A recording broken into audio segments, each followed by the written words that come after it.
Saya minta Anda untuk membaca pasal 339, Aisyah.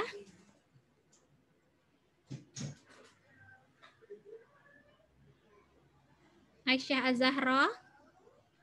Iya, Bu. Ya, tolong dibaca pasal 339-nya. Baik, Bu. Sebentar, Bu.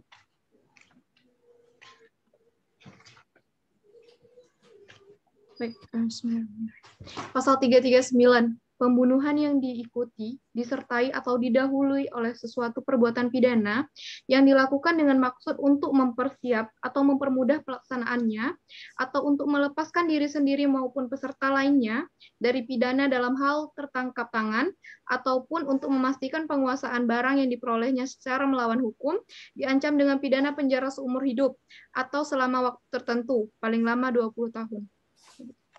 Oke, bisa tolong dijelaskan maksud 339 ini apa, kondisinya seperti apa untuk Anda kalau Anda jadi jaksa mempidana mendakwa seseorang dengan pasal 339.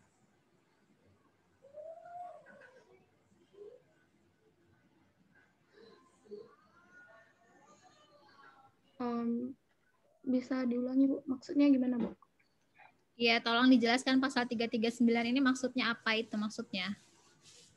Maksudnya, Bu, jadi seseorang yang melawan hukum dengan pembunuhan yang mana diikuti atau didahului dengan sesuatu perbuatan pidana sebelumnya yang dilakukan untuk bermaksud dia tuh kayak mempermudah pelaksanaannya atau untuk melepaskan diri dia atau melepaskan diri orang lain, itu akan dipidana mati atau sekurang-kurangnya atau dalam waktu tertentu atau paling lama dalam waktu dipidana dalam waktu 20 tahun kayak gitu.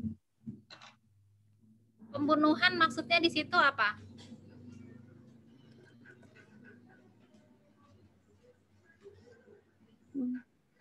Maksudnya kata pembunuhan di sini yang ada di pasal 339 ini ya, Bu.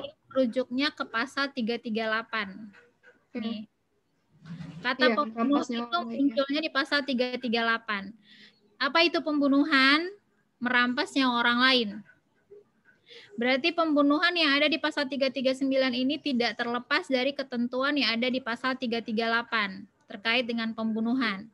Kalau kita baca pasal 338, barang siapa dengan sengaja merampas nyawa orang lain diancam karena pembunuhan. Kata-kata pembunuhan ini diulang kembali di pasal 339, berarti dia itu sebenarnya merujuk kepada ketentuan 338, yaitu merampas nyawa orang lain. Berarti pembunuhan yang berarti adalah merampas nyawa orang lain diikuti, disertai atau didahului oleh suatu perbuatan pidana. Maksudnya apa itu? Frasa itu maksudnya apa?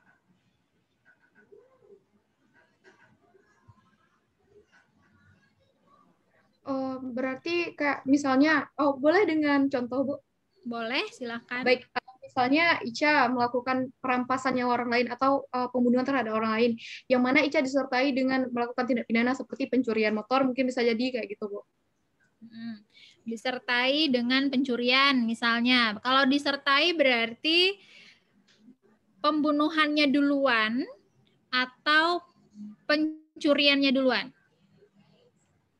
Nah, kalau Ica merujuk kepada pasal 339, di mana di sana udah dituliskan bahwa disertai atau didahului. Berarti kemungkinannya itu didahului, mungkin kayak misalnya dia mencuri. Kalau kita berujuk pada pasal 339 ya menurut Aisyah, Bu. Misalnya kayak Aisyah mau nyuri motor seseorang gitu kan. Tapi Aisyah takut dia akan ngaduin ke orang lain atau teriak minta tolong gitu. Nah, karena Aisyah takut hal seperti itu demi menyelamatkan diri Aisyah pribadi, maka Aisyah nggak sengaja atau mungkin dengan unsur kesengajaan Aisyah membunuh orang tersebut untuk biar nggak ada orang yang tahu bahwa Aisyah mencuri motor kayak itu. No. Jadi kalau kita lihat ketentuan 338 terkait pembunuhan, pembunuhan itu adalah barang siapa dengan sengaja merampas nyawa orang lain. Berarti unsur subjektifnya adalah sengaja merampas nyawa orang lain. Berarti pembunuhan ini niatnya adalah membunuh. Kalau tadi niatnya adalah mencuri, itu ketentuannya ada di pasal 365, itu beda lagi. Dalam pasal 339, niat di dalam hati si pelaku adalah membunuh. Itu yang mendeterminasi dia berbeda dengan pasal 365. Oke, jadi pasal kata-kata pembunuhan di sini Anda nggak bisa lepaskan dari ketentuan 338. Which adalah barang siapa dengan sengaja merampas nyawa orang lain. Berarti unsur subjektifnya adalah sengaja merampas nyawa orang lain. Berarti niatnya adalah melakukan pembunuhan. Pembunuhan itu ternyata diikuti, disertai, atau didahului oleh suatu perbuatan pidana, yang mana perbuatan pidana itu dilakukan dengan maksud. Nah, jadi maksud dia melakukan perbuatan tersebut adalah dengan mempersiapkan atau mempermudah pelaksanaannya, atau untuk melepaskan diri sendiri maupun peserta lainnya dari pidana dalam hal tertangkap tangan. Kalau tertangkap tangan berarti setelah melakukan perbuatan pembunuhan dia takut tertangkap tangan, kemudian dia melakukan tindak pidana lain yang tadi, ataupun untuk memastikan penguasaan barang yang diperolehnya secara melawan hukum, diancam dengan pidana penjara seumur hidup atau selama waktu tertentu paling lama 20 tahun, lebih lama daripada pembunuhan biasa yang ada di pasal 338. Yang ingin saya sampaikan adalah apa yang mendeterminasi kata-kata ini nih, diikuti, disertai, atau didahului oleh suatu perbuatan pidana. Tadi kalau Aisyah mencontohnya pencurian. Boleh saja contohnya pencurian, tapi tadi penjelasan kasusnya itu nggak sesuai dengan unsur pasal 338. Mungkin ada teman-teman yang sudah mengerjakan tugas di minggu kemarin yang bisa memberikan contoh terkait dengan pasal 338. Izin Bu. Brian, silakan Izin Brian. Bu. Ya, kemarin waktu membuat tugas coba membaca sedikit mengenai penjelasan pasal 339 ini, di mana dalamnya ada dikasih contoh misalnya Brian Bu, misalnya Brian mau mencuri suatu toko. Nah, kemudian toko tersebut ada penjaganya atau security-nya. Nah, untuk melancarkan atau memudahkan tindakan Brian mencuri toko tersebut, Brian merencanakan atau meniatkan untuk membunuh security-nya dahulu, sehingga pelaksanaan rencana Brian tuh dapat berjalan sesuai dengan yang Brian inginkan. Kira-kira begitu. Mungkin ini sama kayak kasusnya tadi Aisyah ya. Niatnya awalnya mencuri tapi ya. Kalau pasal 339, niat awalnya adalah harusnya membunuh. Karena dia itu pasalnya berbeda. Tapi memang sangat tipis sebenarnya terkait dengan itu. Karena biasanya jaksa-jaksa dia mengalternatifkannya dengan pasal yang 365 itu. Karena memang tipis antara dia diikuti, disertai atau didahului satu perbuatan pidana, yang mana ini pembunuhan, yang satu niatnya pencurian. Jadi jaksa-jaksa biasanya kalau Anda baca putusan ya, biasanya dia mengalternatifkan. Either dia menempatkan dakwaannya itu adalah 339, menguraikan perkaranya seperti ini, alternatively, atau katanya ini adalah pencurian yang kemudian diikuti dengan pembunuhan. Tapi saya ingin Anda mengilustrasikannya dengan pasal 339 dulu, karena kita belum membahas tentang pencuriannya. Izin Bu, boleh Hafiz coba Bu? Hafiz, boleh, silakan Hafiz. Baik Bu, kalau dari pahaman Hafiz Bu ya, ke ilustrasi contohnya dari Hafiz, misalkan nih, Hafiz memang ada dendam pribadi dengan Bintang misalkan. Nah, jadi memang Hafiz niat untuk membunuh Bintang, datang ke Wisma tempat Bintang tinggal di Padang, dan memang Hafiz membunuh Bintang di sana. Namun, karena pada selesai Hafiz membunuh Bintang, ya, misalkan dengan pisau Bu ya, ternyata kondisi di situ terdengar sedikit riuh, Hafiz ketakutan gitu, Hafiz merasa takut, dan sehingga ketika ingin kabur, ingin pulang, ternyata pas waktu pergi Hafiz nggak pakai motor gitu, Hafiz naik angkot, naik transport. Nah, ketika pulangnya, jadi karena ternyata di depan Wisma itu ada motor Bintang, ya motor itu sekalian Hafiz bawa pergi aja dengan tujuan ya supaya Hafiz bisa selamat gitu dari kepergok dari warga yang ada di situ gitu Bu. Jadi menurut Hafiz ini sesuai dengan 339 yang unsurnya diikuti gitu Bu, untuk menyelamatkan diri sendiri. Oke. Kalau tadi contoh Hafiz, niatnya adalah membunuh. Tapi ketika dia mau melarikan diri, dia takut ketahuan dan melihat ada sepeda motor nganggur, dia bawa larilah itu sepeda motor.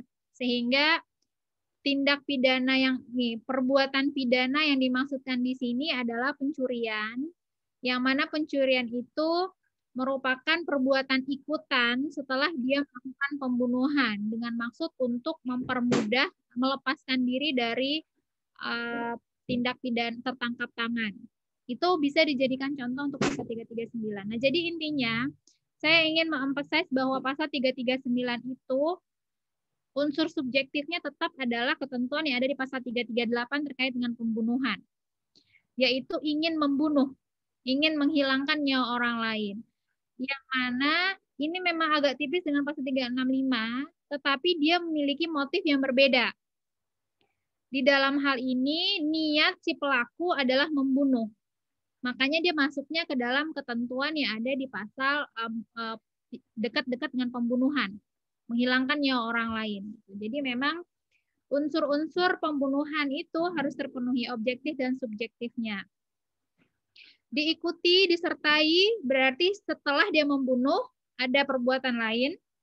Kalau didahului berarti sebelum dia membunuh ada perbuatan lain yang dia lakukan. Misalnya dia memperkosa dahulu, baru dia membunuh. Tapi niatnya sebenarnya membunuh. Itu dimungkinkan untuk dia memudahkan melakukan tindak pidana, misalnya supaya orang itu tidak melawan dan segala macam. Jadi dimungkinkan tindak pidana lain itu dilakukan setelah ataupun sebelum dia melakukan pembunuhan. Yang mana secara eksplisit disebutkan dan limitatif disebutkan tujuan dia melakukan pembunuhan, melakukan tindak pidana lain selain pembunuhan tersebut adalah untuk mempersiapkan tindak pidana. Mempersiapkan tindak pidana ini berarti mempersiapkan pembunuhannya. Kemudian untuk mempermudah pelaksanaan tindak pidana lain.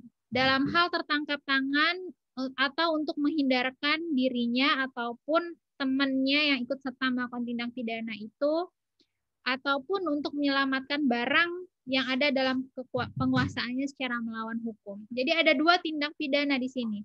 Pertama yang pasti adalah tindak pidana pembunuhan. Yang kedua adalah tindak pidana lain yang mengikuti atau mendahului pembunuhan tersebut, yang tujuannya dinyatakan secara limitatif, sebagaimana yang ada di pasal 339 tersebut. Dan antara pembunuhan dengan tindak pidana lain itu harus ada hubungan yang erat, karena memang standar yang disebutkan undang-undang itu adalah terkait dengan tujuan atau maksud-maksud ini saja, terbatas terhadap tujuan ini saja. Diikuti dan maksud untuk mempersiapkan. Pembunuhan itu diikuti oleh tindak pidana lain, artinya pembunuhan itu dilakukan lebih dahulu, baru kemudian tindak pidana lain untuk mempersiapkan tindak pidana lain tersebut. Kemudian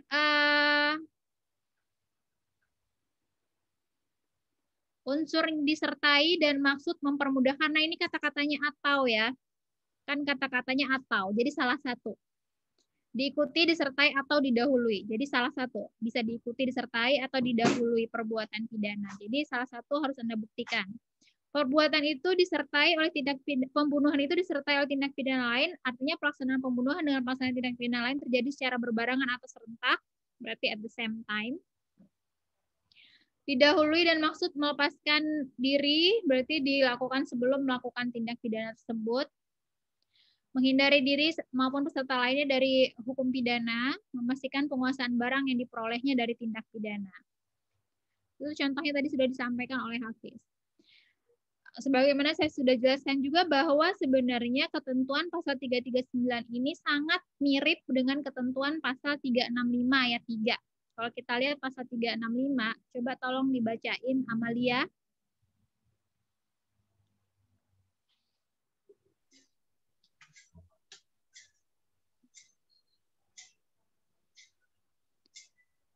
Maaf Bu, pasal berapa Bu? 365. Baca aja semuanya. Pasal 365 pada ayat 1, diancam dengan pidana penjara paling lama 9 tahun pencurian yang didahului, disertai atau diikuti dengan kekerasan atau ancaman kekerasan terhadap orang dengan maksud untuk mempersiapkan atau mempermudah pencurian, atau dalam hal tertangkap tangan untuk memungkinkan melarikan diri sendiri atau peserta lainnya, atau untuk tetap menguasai barang yang dicuri. Ayat 2, diancam dengan pidana penjara paling lama 12 tahun, 1. jika perbuatan dilakukan pada waktu malam dalam sebuah rumah atau perkarangan tertutup yang ada rumahnya, di jalan umum, atau dalam kereta api atau tram yang sedang berjalan. 2. Jika perbuatan dilakukan oleh 2 orang atau lebih dengan bersekutu. 3. Jika masuk ke tempat melakukan kejahatan dengan merusak atau memanjat atau dengan memakai anak kunci palsu, perintah palsu, atau pakaian jabatan palsu. 4. Jika perbuatan mengakibatkan luka-luka berat. Ayat 3. Jika perbuatan mengakibatkan kematian, maka diancam dengan pidana penjara paling lama 15 tahun. Ayat 4.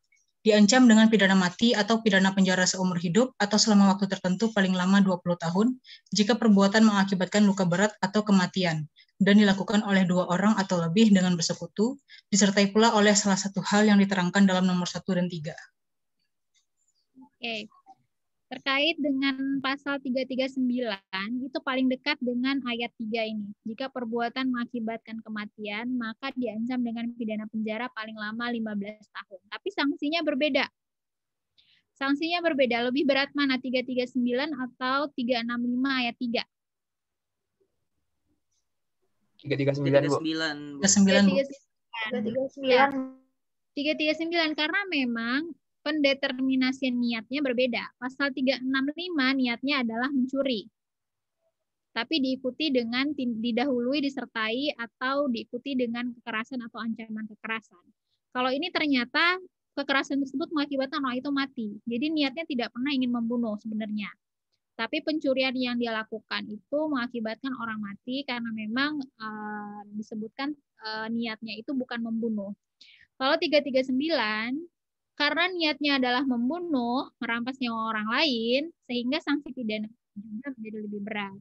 Sehingga kalau Anda salah menerapkan pasalnya terkait dengan pasal 339 dan 365, sanksi pidana yang dijatuhkan pun mungkin akan menjadi lebih ringan kalau Anda salah menerapkan pasal. Gitu. Jadi terkait dengan 339 ini memang sangat mirip dengan 365. Kita tidak membahas tentang pencurian. Pencurian nanti kita bahasnya pada saat membahas tentang kekayaan, kejahatan terhadap kekayaan. Saya hanya ingin melihatkan bahwa pasal 339 ini juga ada pengaturannya di pencurian. Dan unsur-unsurnya sangat mirip kecuali terkait dengan unsur subjektif tentang niat untuk melakukan tindak pidananya apa. Oke. Selanjutnya kita masuk ke pasal 340, pembunuhan berencana.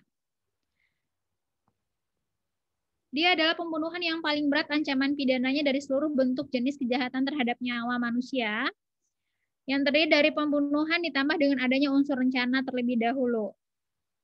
Kalau kita baca pasal 340, pada prinsipnya mirip seperti pasal 338, hanya dia menambahkan dengan direncanakan terlebih dahulu. Jadi tambahan unsurnya adalah dengan rencana terlebih dahulu. Apa itu dengan rencana terlebih dahulu? Rencana terlebih dahulu itu berarti seseorang itu memutuskan kehendak dengan tenang, tidak dalam kondisi tergesa-gesa atau tiba-tiba, bukan dalam kondisi emosional karena dia lagi berantem, bukan, tapi karena dia sudah merencanakannya dalam kondisi tenang, dengan waktu yang cukup sejak timbulnya kehendak. Jadi kehendak muncul, niat untuk melakukan pembunuhan muncul itu dengan realisasi dia melakukan pembunuhan itu butuh waktu yang tidak terlalu lama tapi juga tidak terlalu dekat. Jadi waktu yang cukup untuk dia merencanakannya dalam masa yang tenang dan memikirkan akibat-akibat dari perbuatannya tersebut. Dengan unsur rencana terlebih dahulu itu bukan untuk kesengajaan, akan tetapi berupa cara membentuk kesengajaan. Jadi, dia memikirkan bagaimana cara melakukan pembunuhan dengan perencanaan yang baik. Nah, itu akan menunjukkan adanya unsur kesengajaan juga. Jadi, gitu maksudnya. Perencanaan itu kemudian akan menunjukkan juga bahwa ada unsur kesengajaan di belakangnya. Kira-kira seperti itu. Kesimpulannya, unsur atau syarat dengan direncanakan terlebih dahulu itu bersifat kumulatif dan saling berhubungan suatu kebulatan yang tidak bisa terpisahkan dengan kesengajaannya itu sendiri. Jadi, antara niat muncul dengan perencanaan yang dilakukan oleh si pelaku untuk menghilangkan nyawa orang tersebut, ada waktu yang cukup untuk memikirkan ada keadaan yang tenang dan tidak tergesa-gesa atau tiba-tiba untuk menghilangkan nyawa orang tersebut. unsur perencanaan ini akan secara otomatis juga membuktikan kesengajaan, unsur kesengajaan atau unsur subjektif lainnya yang juga diminta oleh pasal 340. Oke, saya mau masuk ke pasal 340. Saya rasa sudah cukup dipahami dan tugas-tugasnya saya lihat Anda banyak memasukkan pasal 340 dengan cukup baik. Saya mau lanjut ke pasal 341. Tolong dibacain Arya. Baik, Bu. Pasal 341, seorang ibu yang karena takut akan ketahuan melahirkan anak pada saat anak dilahirkan atau tidak lama kemudian, dengan sengaja merampas nyawa anaknya, diancam karena pembunuhan anak sendiri dengan pidana penjara paling lama 7 tahun. Ya, tolong diekstrak pasal ini dan unsur-unsur apa yang perlu dibuktikan kalau Anda jaksanya, Arya. Baik, Bu. Baik, Bu, ini kan unsur-unsurnya itu kayak ini, seorang ibu yang karena dia takut misalnya ketahuan melahirkan anaknya pada saat anaknya ingin dilahirkan atau tidak lama kemudian, terus dia setengah dengan pertama yang mendeterminasi 341 dengan 340 atau 339 atau 338 itu ada subjeknya khusus. Subjeknya siapa? Subjeknya ini, Bu, seorang ibu yang merampas nyawa anaknya. Subjeknya seorang ibu. Seorang ibu. Nah, korbannya haruslah anaknya sendiri. Nggak bisa seorang ibu membunuh anak orang lain, itu nggak bisa. Nggak bisa dikenakan pasal 341 ini. Jadi harus seorang ibu subjeknya dan objeknya adalah anak yang dia lahirkan. Terus selanjutnya dia karena motifnya ini adalah karena takut akan ketahuan melahirkan atau yang mirip-mirip seperti itu. Terus dia dengan sengaja setelah saat dilahirkan atau tidak lama kemudian merampas nyawa anaknya sendiri. Dia akan diancam karena pembunuhan anak sendiri dengan pidana penjara paling lama 7 tahun, Bu. Oke, jadi unsur subjektifnya adalah perasaan takut ketahuan. Betul, Bu. Dan timingnya juga dijelaskan di sini adalah sesaat setelah dia melahirkan atau tidak lama setelah itu. Jadi nggak bisa setelah 2 tahun baru kemudian pasal 341 diterapkan, itu nggak bisa.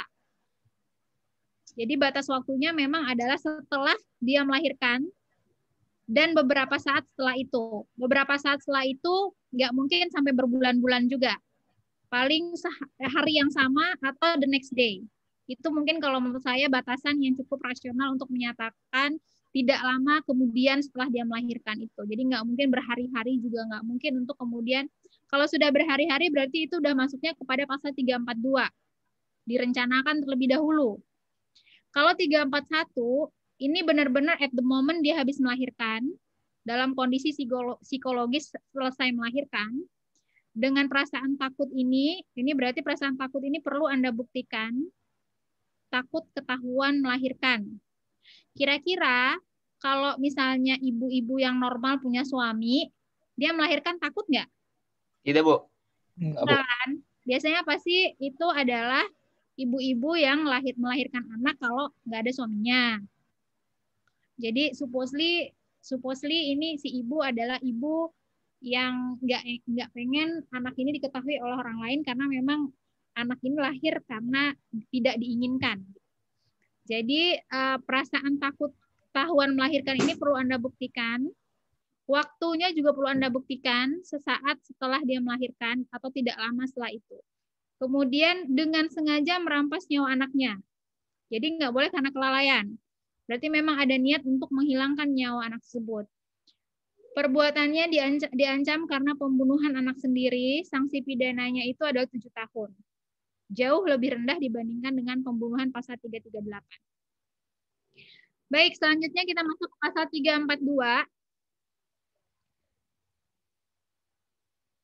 342 ini adalah pembunuhan anak dengan rencana, kindermord, anak yang direncanakan terlebih dahulu.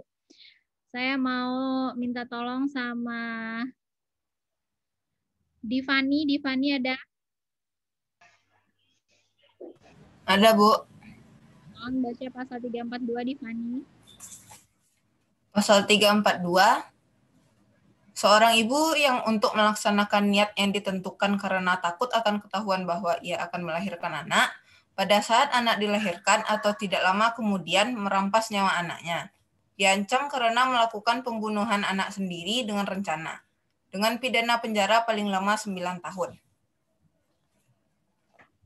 Ya, Divani, apa bedanya pasal 342 dengan pasal 341, Divani? Pasal 342 dia ada rencana terlebih dahulu sebelum membunuh anaknya. Ya, terus ada yang lain yang berbeda? Oh, pidananya, Bu. Pidana pada pasal 342 lebih lama, yaitu 9 tahun. Sedangkan pada pasal 341, 7 tahun. Oke. Perencanaannya kapan dilakukan?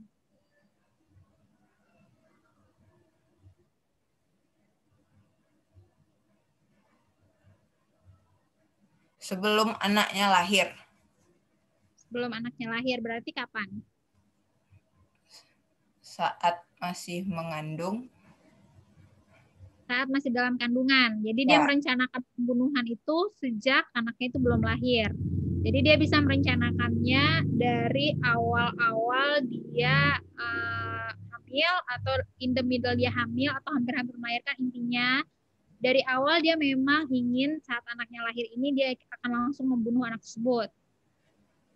Jadi sama seperti 341, timingnya juga adalah melahirkan pada saat melahirkan atau tidak lama setelah melahirkan. Jadi perencanaannya itu sebelum dia melahirkan.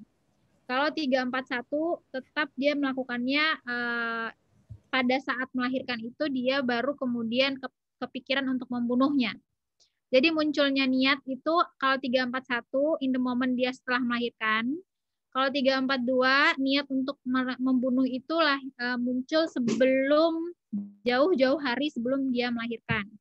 Tapi tetap adalah karena takut ketahuan oleh orang lain, takut melahirkan anak tersebut. Jadi unsur subjektifnya sama seperti 341, hanya perencanaannya itu kapan dilakukan dan maksudnya niat untuk membunuhnya itu kapan munculnya. Kalau munculnya at the moment dia ingin pada saat dia melahirkan itu 341, tapi kalau niat untuk membunuh itu muncul jauh-jauh hari sebelumnya dan sudah direncanakan. Kalau direncanakan berarti kan pada saat dia melahirkan itu dia sebelum melahirkan dia sudah mempersiapkan alat-alat untuk membunuhnya juga kan. Tapi kalau niatnya itu muncul pada saat dia melahirkan itu, supposedly dia akan menggunakan alat apa yang ada aja di situ gitu. Tapi kalau direncanakan pasti dia sudah menyiapkan tools yang dia butuhkan untuk membunuh anak tersebut. Jadi kalau Anda sebagai aparat penegak hukum, dari bagaimana dia melakukan pembunuhan terhadap anak tersebut, apakah alat-alatnya sudah disediakan terlebih dahulu, itu berarti Anda bisa mendeterminasi pembunuhan itu dilakukan dengan direncanakan atau tidak direncanakan terlebih dahulu. Oke, selanjutnya adalah eutanasia atau membunuh atas permintaan korban. Kalau kita lihat di beberapa negara sebenarnya eutanasia ini sudah diperbolehkan, kayak di Belanda misalnya, seseorang yang ingin saya mau mati aja deh dok gitu. Itu ada dimungkinkan dokter membantu untuk itu. Tapi kalau di Indonesia sampai saat ini belum dimungkinkan untuk menghilangkan nyawa orang lain meskipun atas permintaan dari orang tersebut. Saya mau minta sama Nurul, tolong dibacain Nurul 344. Pasal 344, barang siapa merampas nyawa orang lain atas permintaan orang sendiri yang jelas dinyatakan dengan kesungguhan hati, diancam dengan pidana penjara paling lama 12 tahun. Oke, barang siapanya siapa, Nurul? Barang setiap orang, Bu. Ya, setiap orang, nggak mesti dokter, nggak mesti Nurul, nggak mesti Arya, bisa siapa aja. Terus merampas nyawa orang lain atas permintaan orang itu sendiri, maksudnya? Atas permintaan yang atas permintaan orang yang bersangkutan itu sendiri, Bu, yang ingin misalnya dia ingin mati yang seperti dicontohkan oleh Ibu tadi. Yang jelas-jelas dinyatakan dengan kesungguhan hati, maksudnya? Mungkin dia sudah frustasi sama hidupnya, Bu. Jadi dia ingin mati. Dia udah frustasi dengan hidupnya ya. Terus dia ingin mati, tapi harus dinyatakan dengan kesungguhan hati. Kesungguhan hati itu apa? Atas keinginan dia sendiri, Bu. Kesungguhan hati kalau misalnya cowok sungguh-sungguh mencintai cewek itu berarti disampaikan dengan kesungguhan hati. Itu gimana kita tahu ada kesungguhan hati atau enggaknya? Kalau Nurul misalnya ditembak orang, gimana Nurul tahu itu diungkapkan dengan kesungguhan hati atau enggak? Dibicarakan, Bu. Dibicarakan dengan serius gitu ya, dia bawa bunga, dia niat candlelight dinner gitu. Jadi dengan sungguh-sungguh kita bisa lihat kesungguhannya, menyatakan isi hatinya. Sama kayak ini, nggak bisa kayak misalnya lagi bercandaan doang, gue pengen mati aja, bunuh gue dong, nah gitu. Itu kan bercanda. Itu nggak bisa dianggap kenanya pasal 344. Itu bisa kenanya ke pasal 338. Karena ungkapan itu hanya diungkapkan main-main doang, tapi dianggap serius. Sama kayak cewek-cewek, cowok-cowok itu cuma bercanda-bercandaan doang, dianggap serius. Nah, itu Anda salah pasal itu. Jadi, kesungguhan hati itu harus menjadi unsur yang paling penting untuk mendeterminasi Anda mengenakan pasal 344 dan bukan pasal 338 kepada seseorang yang merampas nyawa orang lain. Oke, saya mau lanjut ke pasal 345. Tolong Nurul, sekalian Nurul. Bunyi pasal 345, barang siapa yang mendorong orang lain untuk membunuh diri, menolongnya dalam perbuatan ini atau memberi sarana kepada untuk itu, diancam dengan pidana penjara paling lama 4 tahun kalau orang itu jadi bunuh diri. Nah, apa maksudnya? Kalau berdasarkan pasal 345 itu, Bu, setiap orang yang membantu seseorang itu untuk, misalnya dia niat untuk bunuh diri, jadi ada orang yang membantunya atau ada orang yang mendorongnya untuk melakukan perbuatan tersebut, Bu. Ya, ntar dulu deh. Mendorong dulu deh. Dengan sengaja mendorong orang lain untuk bunuh diri itu artinya apa? Dia selalu kayak memberikan masukan. Masukan saran. Masukan untuk bunuh diri. Hasutan untuk membunuh diri. Udah lo bunuh diri aja, ngapain sih hidup udah susah gitu. Terus dia memberikan hasutan-hasutan atau dorongan-dorongan secara verbal ataupun secara fisik kepada orang itu. Kalau menolong dalam perbuatan itu apa?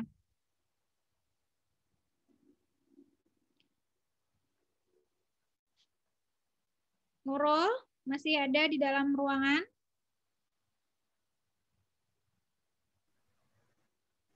Kayaknya Nurul jaringan. Bu, Nurul, Bu. Coba Arya aja, Arya. Ini, Bu, kalau menolong dalam perbuatan itu atau memberi sarana ini Bu, menolong itu misalnya dia misalnya ada orang pengen gantung diri, terus diminta tolong, ntar bangkunya lu tendang ya biar gampang. Sekira sama dia udah diikat di kepalanya, ditendang deh sama temannya bangkunya biar dia kegantung. Atau misalnya temannya pengen gantung diri, dia nggak ngerti cara ikat sampulnya, yang ikat mati, terus akhirnya dibantuin ikat deh di talinya, gitu Bu. Ini tolong menolong dalam bunuh diri ini namanya, bukan tolong menolong dalam kebaikan. Tolong menolong dalam bunuh diri kena pidana juga dan kena hukum. Kalau Anda Islam juga kena hukuman juga ini. Terus kalau memberi sarana kepadanya untuk itu? Ini Bu, misalnya dia pengen bunuh diri, pengen gantung diri lagi nih. Terus, aku gimana ya biar gak ketahuan. Terus kata temannya, pakai aja kamar gue gitu. Pakai aja kamar aku buat bunuh diri. Itu kosong tuh, nggak ada yang tahu tuh orang. Udah dipakai juga kok itu kamarnya. Gitu Bu. Oke, jadi sarana itu berarti memberikan fasilitas ya, fasilitas untuk melakukan bunuh diri. Nah, jadi kalau kita lihat di sini ya, silent and slime mermaid, but it's not a slime mermaid, but we can fill the tail with the slime. We open the mermaid body and the head and this, and then we can put in the slime we want. Okay. Can I buy that, boy? Okay, we can discuss it later. Okay. Yes. Oke, kita lanjut. Jadi menolong orang membunuh diri itu juga adalah tindak pidana. Memberikan sarana orang untuk bunuh diri adalah tindak pidana. Membantu orang lain bunuh diri adalah tindak pidana. Merampas nyawa orang lain atas permintaan dari orang tersebut juga adalah tindak pidana. Jadi pada prinsipnya tidak ada alasan untuk menghilangkan nyawa orang lain atau membantu orang lain untuk menghilangkan nyawanya sendiri. Saya mau lanjut ke pasal 346. Khairani, bisa tolong Khairani? Baik, Bu. Bunyi pasal 346 yaitu seorang wanita yang sengaja menggugurkan atau mematikan kandungannya atau menyuruh orang lain untuk itu diancam dengan pidana penjara paling lama 4 tahun.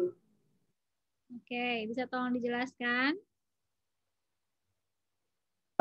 Di sini menurut Helani maksud seorang wanita yang sengaja menggugur atau mematikan kandungannya atau menyuruh orang lain untuk itu. Contohnya misalnya seseorang yang misalnya dia melakukan perzinahan misalnya, Bu. Jadi dia takut ketahuan oleh orang tua atau warga setempat, dia berniat untuk menggugurkan kandungannya. Itu yang poin di menggugurkan kandungan atau mematikan kandungannya. Dan menyuruh orang lain untuk itu misalnya datang ke kayak dokter-dokter ilegal, kayak dukun-dukun gitu, Bu, misalnya. Oke, pertama subjeknya adalah seorang wanita. Jadi nggak bisa laki-laki atau pacarnya misalnya. Lalu digugurin aja itu kandungan itu nggak bisa. Jadi subjeknya di sini adalah untuk kenapa pasal 346 ya. Untuk pasal 346 itu haruslah seorang wanita. Berarti subjeknya pasti seorang wanita. Kemudian unsur subjektifnya adalah harus dengan kesengajaan. Kesengajaannya ngapain? Hendak menggugurkan atau mematikan kandungannya. Berarti ini anak masih dalam perut. Berbeda dengan tadi pasal 341 ataupun 342. Kalau 341-42 itu anaknya baru dilahirkan. Kalau untuk yang seorang wanita 346 ini, dia anaknya masih di dalam perut, baik dia melakukan dengan sendiri, dia loncat-loncat hendak membunuh anaknya, minum jamu-jamu sendiri, atau whatever means yang bisa dia lakukan untuk menggugurkan kandungannya, atau dia meminta orang lain, pergi ke dukun, diurut, segala macam, tujuannya adalah untuk menggugurkan kandungan tersebut, maka kenanya adalah pasal 344 itu. Ancaman pidananya adalah 12 tahun paling lama. Lanjut ke Irani ke 345. 347 ya, Bu? 345. Iya.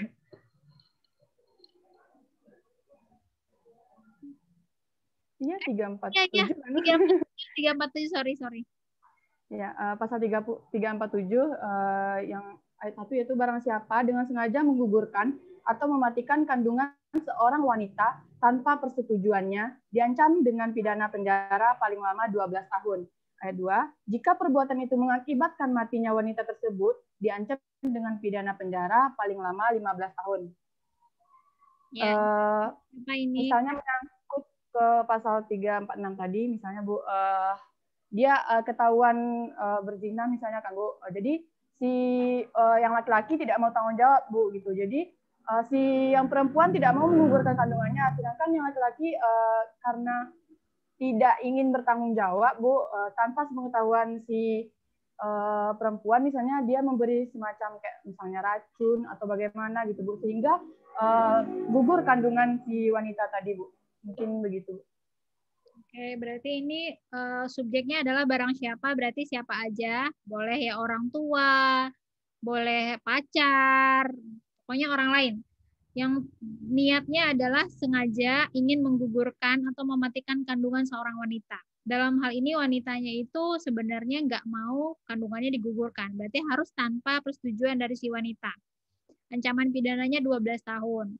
Kalau misalnya mengakibatkan matinya wanita tersebut, ancaman pidananya itu adalah 15 tahun.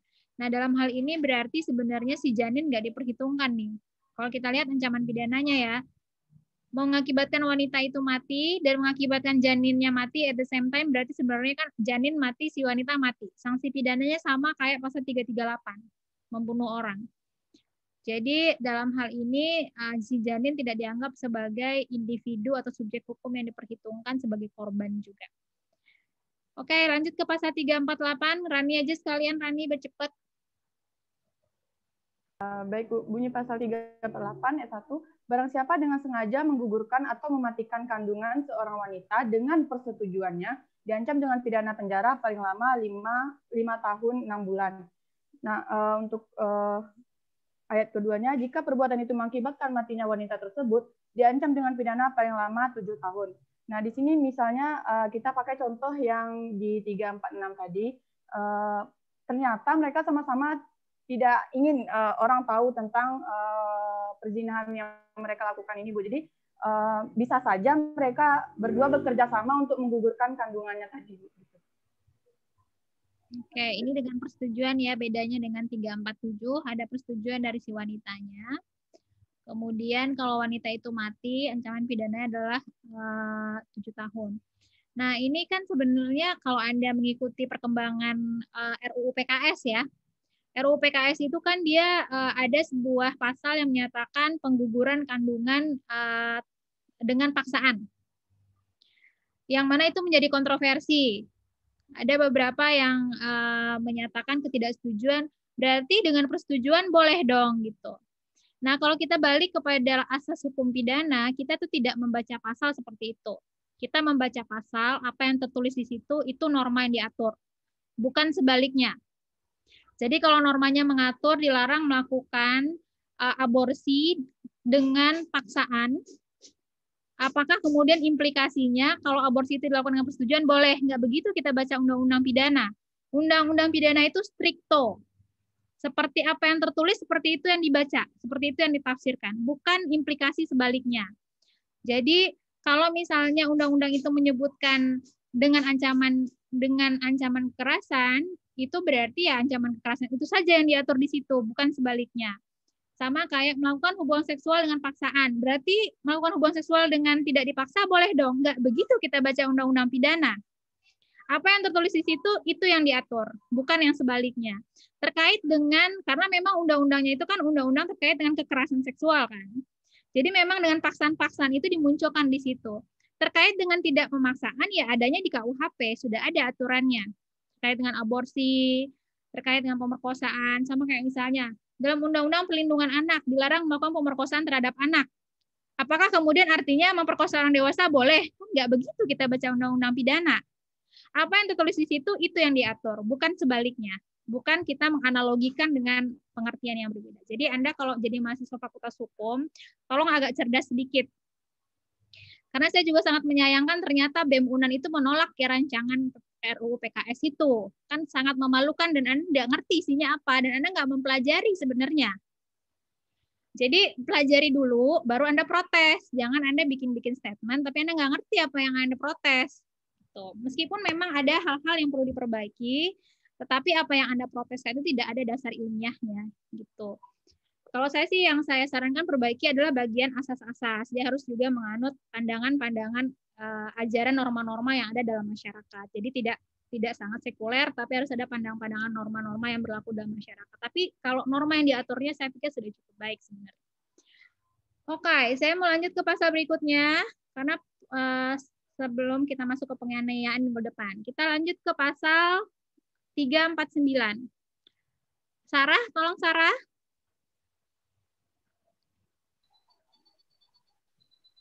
Baik, Bu. Jika seorang dokter, bidan, atau juru obat membantu melakukan kejahatan berdasarkan pasal 346 ataupun melakukan atau membantu melakukan salah satu kejahatan yang diterangkan dalam pasal 347 dan 348, maka pidana yang ditentukan dalam pasal itu dapat ditambah dengan 1/3 dan dapat dicabut hak untuk menjalankan pencaharian dalam mana kejahatan dilakukan. Boleh tolong diterangkan unsur-unsur yang perlu dipenuhi untuk bisa mendakwa seseorang dengan pasal 349? Perbuatan tersebut dilakukan oleh dokter, bidan, atau juru obat. Terus melakukan serta membantu melakukan salah satu kejahatan. Kejahatan yang mana? Kejahatan yang diterangkan dalam pasal 346, 347, dan 348. Oke, which adalah menggugurkan kandungan. Baik dilakukan dengan persetujuan ataupun tidak dilakukan dengan persetujuan. Kemudian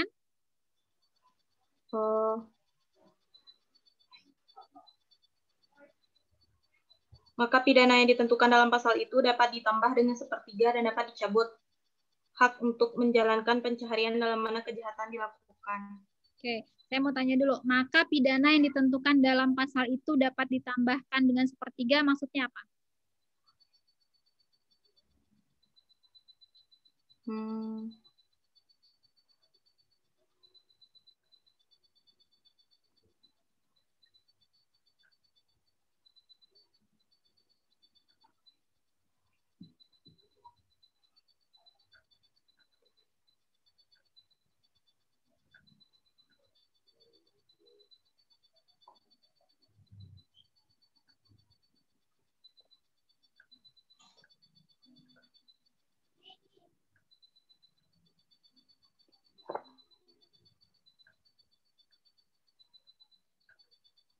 Pidana yang ditentukan dalam pasal itu. Pasal itu ini merujuk kemana ini, Sarah? Pasal 346, 347, 348, Bu. Oke, berarti yang dimaksudkan di sini kalau misalnya si dokter itu melakukan aborsi berdasarkan pasal 346. Kalau 346 itu kan seorang wanita, berarti atas permintaan si wanita itu sendiri untuk menggugurkan kandungannya. Maka pidananya ditambah 1/3. Ditambah 1/3-nya dari ketentuan pasal 346. Kalau di sini paling lamanya adalah 4 tahun, ditambah 1/3 berapa?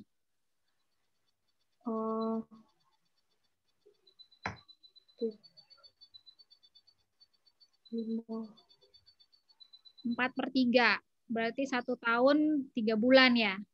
Berarti 5 tahun 3 bulan. Berarti maksimal ancaman pidana bagi si dokter yang membantu seorang wanita menggugurkan kandungannya adalah maksimal itu 4 tahun ditambah 1/3. Kalau misalnya si dokter itu membantu menggugurkan karena permintaan dari orang tua tanpa persetujuan anaknya, berarti pasal 347.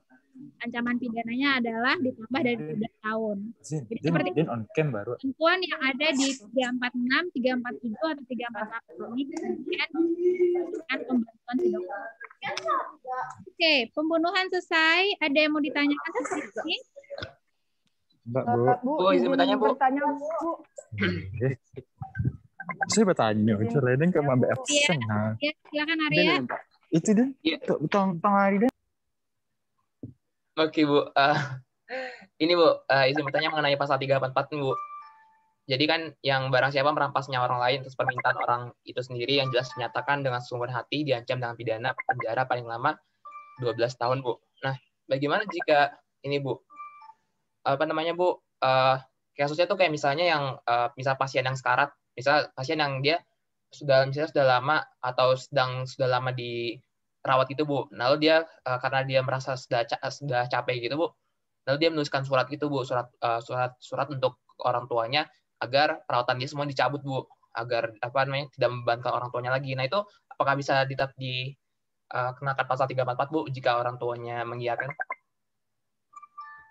Ya, karena aturan ini belum dicabut dan di Indonesia masih menerima bahwa permintaan untuk eutanasia itu belum dimungkinkan dalam hukum positif Indonesia, maka belum bisa. Jadi, apapun alasannya, kondisi apapun yang mengakibatkan seseorang meminta untuk dirinya dimatiin aja itu, walaupun dinyatakan dengan sungguh-sungguh, itu nggak bisa dijalankan. Itu, Arya. Ini sebenarnya menarik juga sih, karena beberapa negara sudah memungkinkan kondisi-kondisi tertentu, negara memberikan kebebasan bagi warga negaranya untuk, terutama untuk orang yang sudah lama koma ya, permintaan keluarganya seperti apa gitu. Itu apakah tidak bisa juga diakomodasi? Kira-kira itu, Arya. Tapi kalau perdebatan. Kalau misalnya koma kan berarti dia tidak ataskan kehendaknya itu orang itu sendiri, Bu. Kehendaknya si pasien, tapi biasanya dari keluarga. Apakah dimungkinkan diterima atau tidak? Itu kan eutanasi masuk salah satunya itu. Tapi di Indonesia belum bisa. Oke, baik, Bu. Terima kasih, Bu. Baik, Arya. Oke, ada lagi yang mau ditanyakan terkait dengan pasal-pasal pembunuhan yang sudah kita bahas? Kalau tidak ada, saya tutup pertemuan ini dengan mengucapkan hamdalah. Semoga bermanfaat bagi Anda dan juga bagi saya. Assalamualaikum warahmatullahi wabarakatuh. Waalaikumsalam warahmatullahi wabarakatuh, Bu. Terima kasih, Bu. Terima kasih, Bu. Terima kasih ya, Bu. Bu, terima kasih.